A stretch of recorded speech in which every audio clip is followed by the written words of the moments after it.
you awake? I thought I heard you get up. Yeah, I'm awake. Sorry, I just can't sleep. Are you thinking about him? Yeah, a bit. You should get back to sleep, my love. I'm fine. No, it's okay. What else is on your mind? I don't know, it seems weird, but I had one of the most vivid dreams of my life. I saw a fox on a snowy mountain, just looking confused and worried. Those eyes, I can't get those eyes out of my head. She was running in the windy snow, looking for something. Do you think it has to do with you and what's been going on? I don't know. It was just a dream, Rachel. They're not meant to make sense. A lot's happened the past couple days, that's all. Well, if you're not going to sleep anyway, you should tell me. I want to hear. All right. So, not far from her home, she followed that path to something unexpected.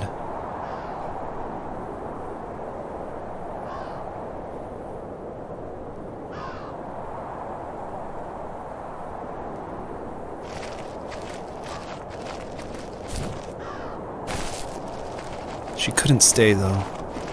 She had to find her other 2 children. So she took that path. She followed it towards something ancient. Something with answers.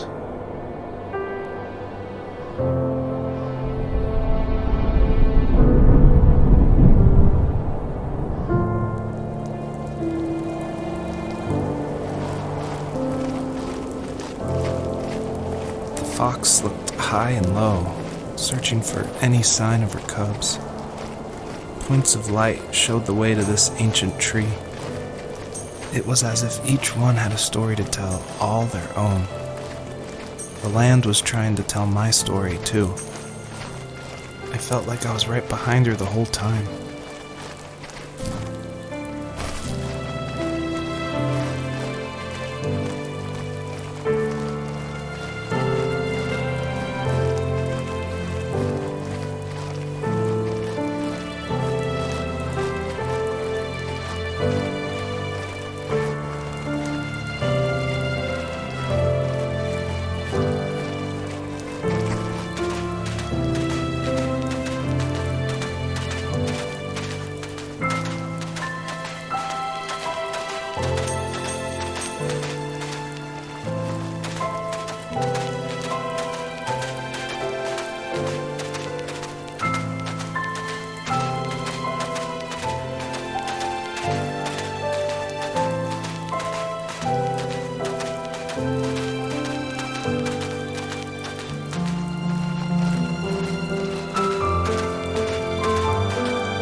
Wasn't he like a lumberjack?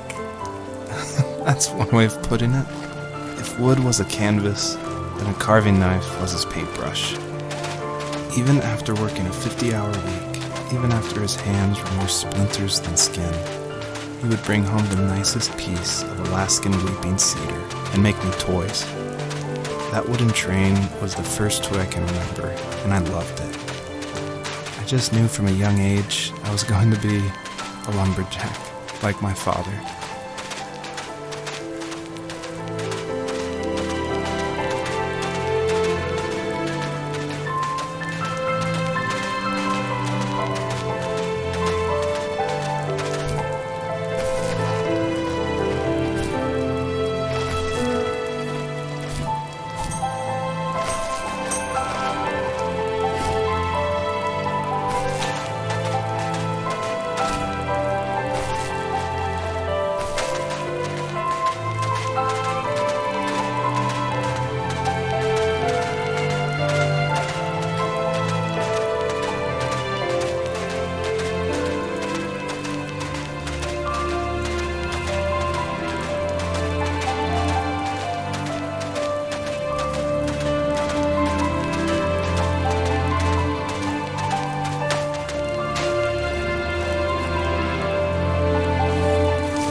those kids would leave me alone, but somehow they could tell I was different.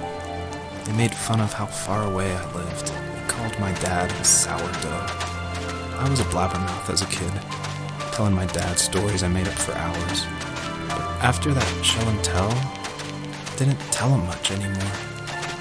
He didn't know exactly what was wrong, but his best guess was that the toys he carved weren't cool enough. He carved me a tank and tried to tell me what it was like to be in a real tank as a serviceman. I didn't know your dad was in the military. Yeah, in the army. The sad thing is that I'd pretty much forgotten until just now. There's so much I still don't know about him. I'm sorry. He knows how much you love him. You're going to see him again soon and have some closure, I'm sure.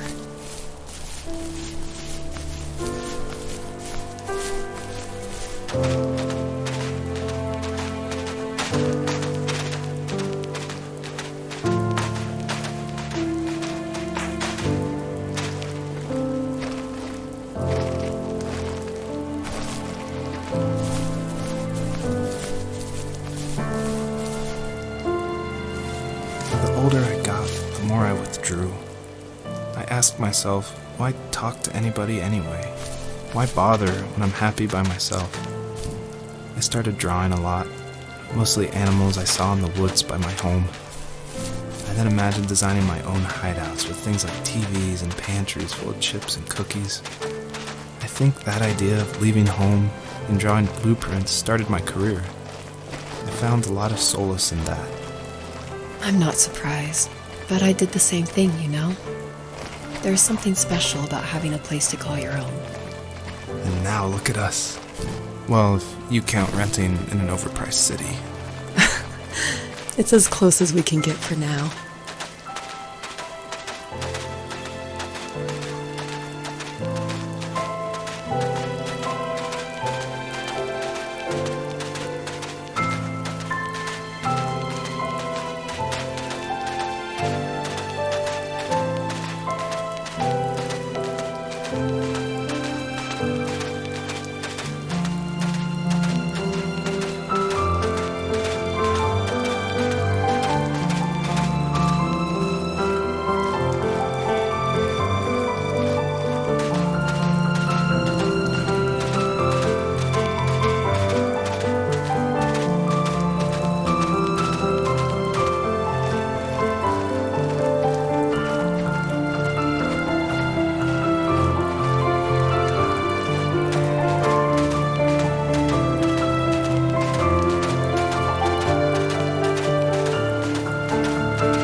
As a kid, did you ever do show and tell in your class? Yeah, I think I only did it once, when I was in the 4th grade. You know how my life was around then. I wanted to show my class what helped pass the time and distracted me, so I brought a dozen paper cranes I had made.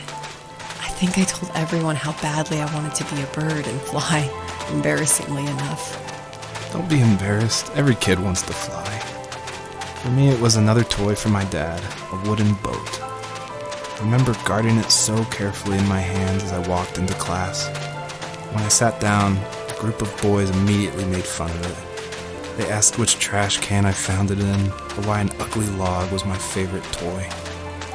When I got up, I didn't even want to tell them my dad had carved it. I said it was a joke gift my friends had given me. Kids can be so cruel. Some of them are. I shouldn't have let them get to me, but it did. It's amazing we bounced back at all.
My teenage years were full of sketching, angst, and trouble. I wasn't popular or unpopular. Maybe just forgettable. I guess that gave me a sense of freedom, so I hung out with crazy kids, doing crazy things, even though I mostly just watched the chaos ensue. We did it all. Put fireworks in mailboxes, hide roadkill in people's garages, break windows of the barber shop in Anchorage. My dad was furious, but he was so busy working he couldn't do much to stop me from going out.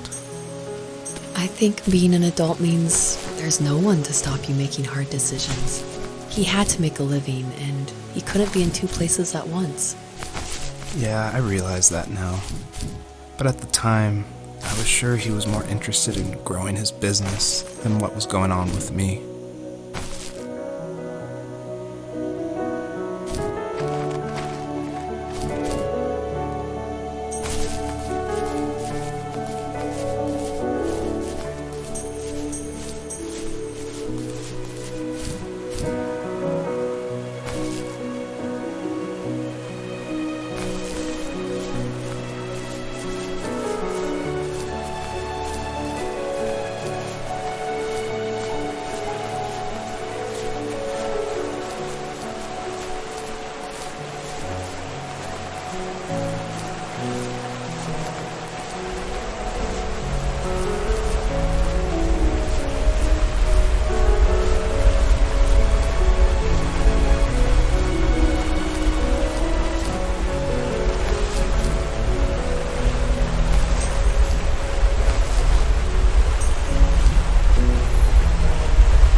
My friends would laugh about that night and talk about how crazy it was, and I laughed along, pretending it didn't bother me.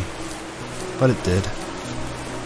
I imagined my friends growing old in the bush and able to find that thrill in those godforsaken ice fields. It's like those mountains were a literal wall keeping me from leaving, where all I would have to look forward to are lumber yards and evening beers. I had to climb over. That was my only goal for a long time.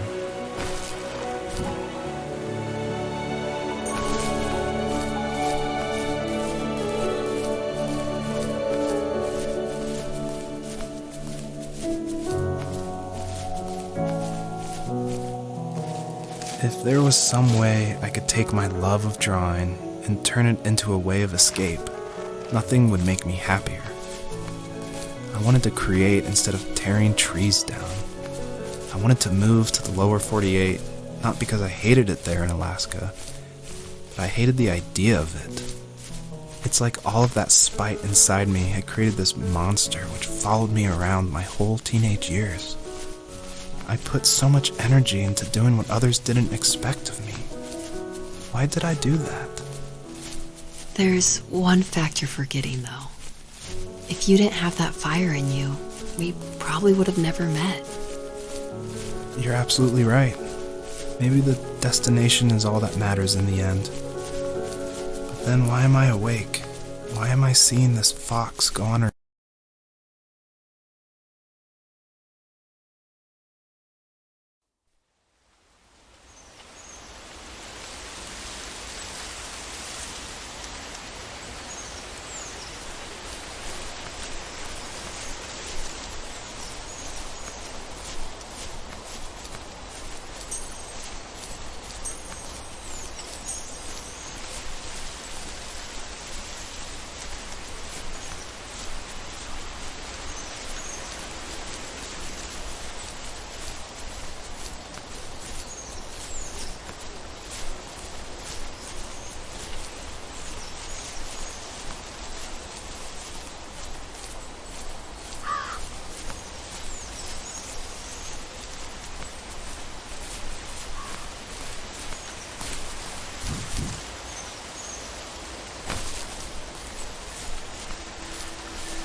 Even at my most distant, at the times when I detested him the most, he kept reaching out.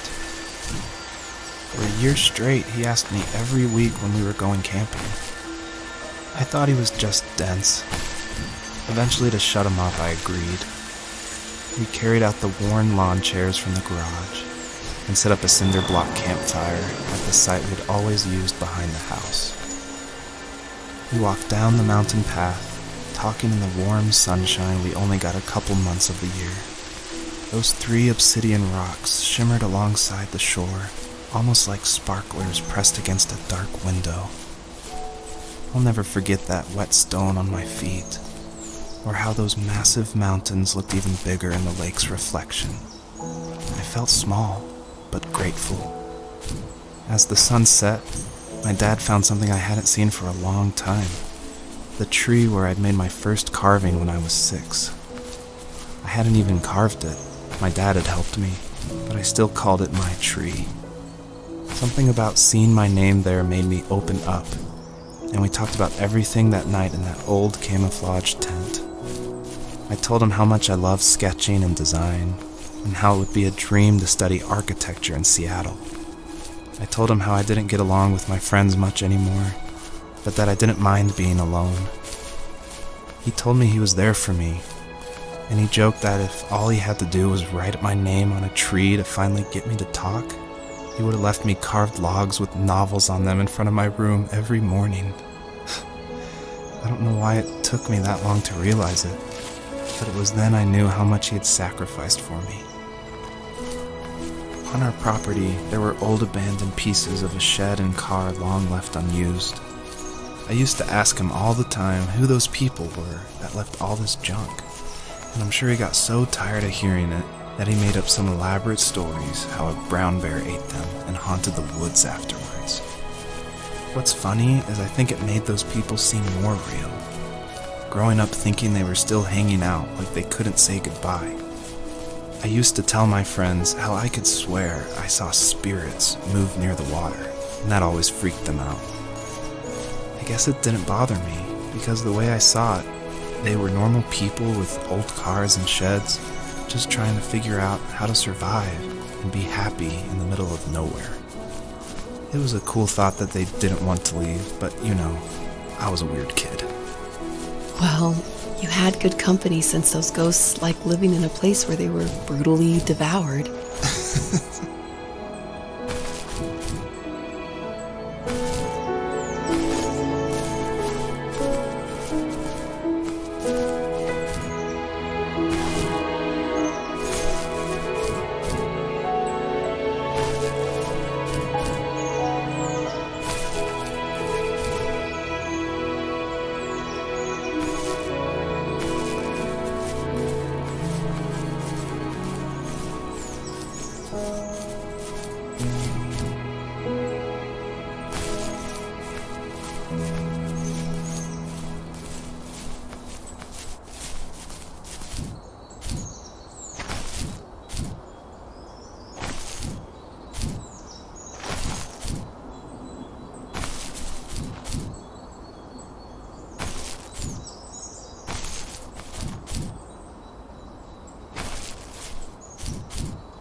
We were happiest underneath the evergreens.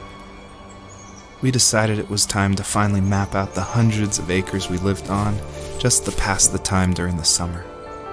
He was only free in the evenings, so I would spend the day wasting time on dial-up internet and sketching, and then we would rush into the woods, pen and map in hand, before evening fell. Sometimes, the aurora borealis would cast a cold green glow on the mountainside, and we would finish our route underneath a twilight sky. Sometimes I was lonely during those summer days, but there was comfort in the routine. A lot of teenagers aren't looking for the daily grind, though. There's nothing wrong with wanting to get out, to leave your childhood home. You wanted to progress, to make something of yourself. Yeah, you're right. That house. I'm sure it's the same as how I left it.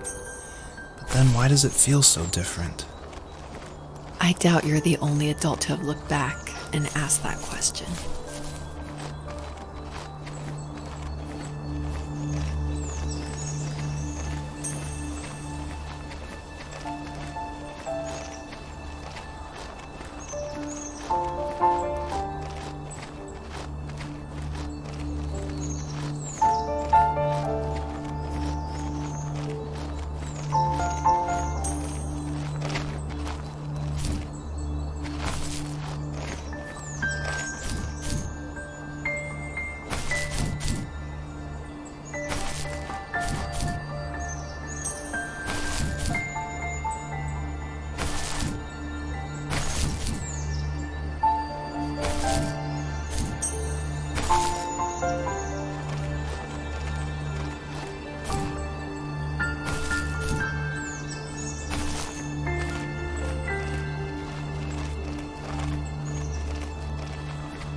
The perpetrator stood nearby, unfazed, like nothing was wrong.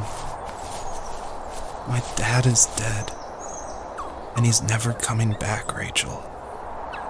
I can tell you these stories, but I can never reminisce with him again. He can never hold a grandchild that we'll probably never be able to have. I can never talk to him again, and I'll never be able to say I'm sorry for everything.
Good night.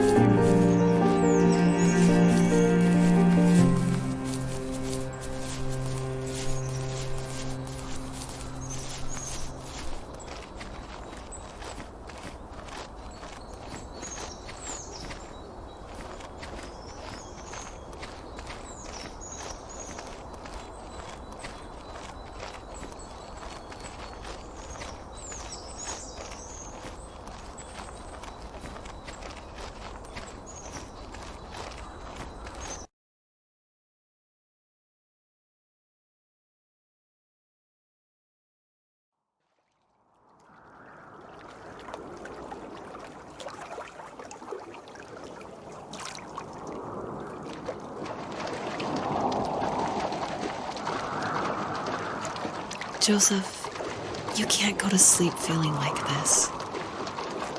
I'm sorry for everything, and I know you need space, but I'm here for you.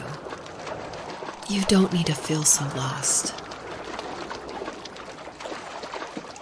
Joseph, have I ever told you what my mother was like?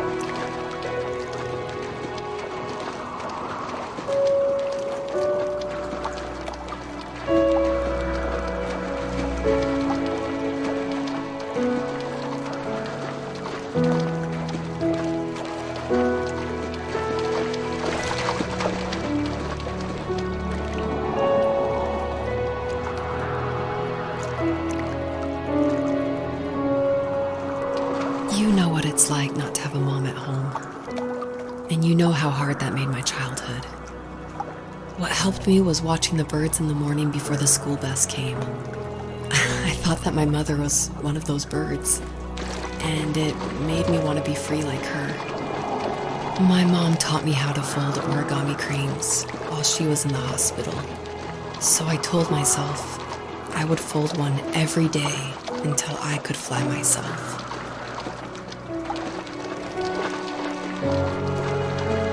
I think we both have always loved animals, and for me that love started with a dog. Sometimes this Rottweiler would come up to our property line and wait at the fence for me, but only once in a while. I was sure to check every day immediately after school, and it usually ended in disappointment. I would even steal money from my passed-out dad just so I could buy these off-brand dog biscuits. Even when she did stop by, she never went beyond the fence. Why was she so scared? I think my dad was the opposite of your dad in almost every way, except he was in the military as well. He coped with alcohol of every kind. The trailer started falling apart, he got angry, and I withdrew. More and more I became the weird, quiet kid who made lots of origami birds and carried dog biscuits around. I think we were pretty similar when it came to being the weird kids. And that same sincerity in college was one of the reasons I was so drawn to you. Life got worse and worse, and at one point, I really didn't think I could survive another day with my soul still intact. I had no real friends, let alone neighbors, since we lived in the middle of nowhere. I should have talked to my teacher, but I was scared what he would do if he found out. As I waited for the school bus one morning, I walked around until I found something in an abandoned shed. Something I can't put into words. I summoned courage I didn't know I had, and I broke into my dad's room and found the key to the shed where he had locked my bike. I'll never forget that feeling. The wind rushing by my ears as the sun rose over fields of wheat. I was flying for the first time. I biked as far as my legs could take me until I found a house that felt friendly, and that felt like home. Those strangers helped me in so many ways. And if it wasn't for them, I wouldn't have found my foster family. And if it wasn't for my parents, I wouldn't have met you. You have strength, Joseph, and you're not as alone as you think. It's all just so pointless. Just waiting for life to happen. It's like having the home I always wanted is cursed out of my reach. The thought of being a parent myself. How could I do that when I couldn't even be a good son? I'm sorry. I know what you're saying. I just don't know how things will work out. These quiet hours will turn into years. We'll wonder which roads passed us by. Then we'll forge a new road together. Besides, I discovered for myself that one fateful morning where any hopeful road leads to. There may be thorns and mist, but it always leads to the same thing. And what's that? so glad that you're part of my family, Rachel. And I'm glad you're part of mine.